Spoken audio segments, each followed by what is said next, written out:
తెలంగాణ గౌడ సంఘం ఆధ్వర్యంలో అందరూ గౌడ సంఘానికి సంబంధించిన పెద్దలు యావత్ తెలంగాణ రాష్ట్రం నుంచి నలుమూల నుంచి వచ్చి ఈరోజు ఈ రజాకార్ సినిమా ప్రీవ్యూని చూశారు. వారు అభినందించిన తీరు, ఎందుకంటే దీంట్లో ఏ సినిమాలైనా కమర్షియల్ సినిమాల్లో తెలంగాణ సమాజంలో ఉన్న అన్ని వర్గాల వారిని చాలా కించపరిచే విధంగా చూపిస్తారు.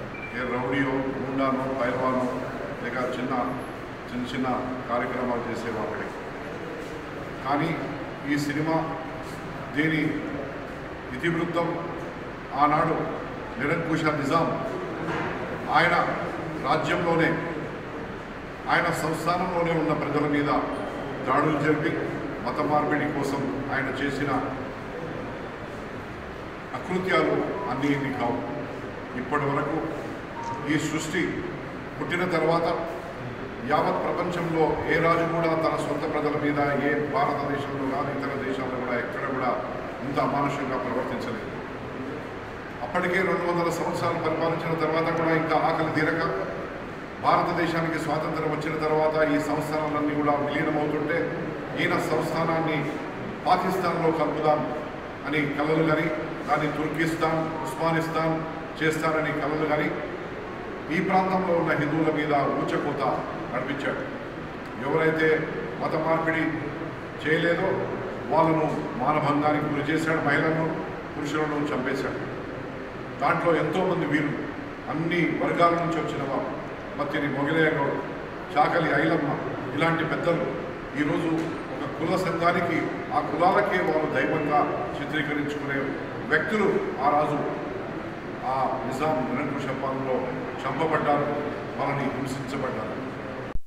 కూడా అదే కాకుండా ఎన్నో సంఘాల వారు, ఎన్నో పార్టీల వారు కూడా ఈ పోరాటంలో పాల్గొంచుకున్నారు. ప్రతి ఒక్కరికి మేము ఎవరిని వదలకుండా అందరికీ నివాళులు అర్పించాం. ఈ సినిమా ఈనాటి సమాజం ఓన్లీ తెలుగు వాళ్ళే కాదు చూసేది, యావత్ భారతదేశంలో ఉన్న 142 కోట్ల మంది చూడవలసిన సినిమా.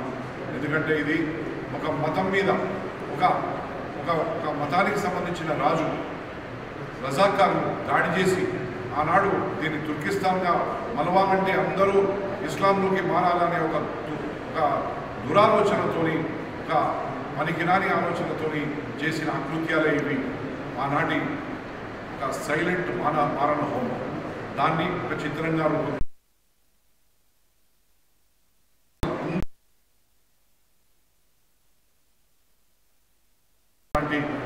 వ్యక్తులు పుట్టొద్దు.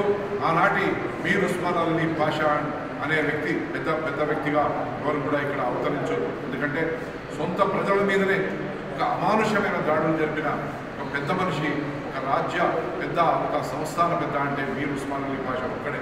ఇది ప్రతి ఒక్కరు తెలుసుకోవాల్సిన విషయము. తెలుసుకొని భావితరాలకు దిశానిర్దేశం ఇవ్వాల్సిన అవసరం ఉన్నది. కాబట్టి ఈనాటి సమాజమే కాదు, రాబోయే తరాలకు కూడా ఈ విషయాన్ని తెలియజేయాలనే ఒక సంకల్పంతో తీసిన చిత్రం జై శ్రీరామ్.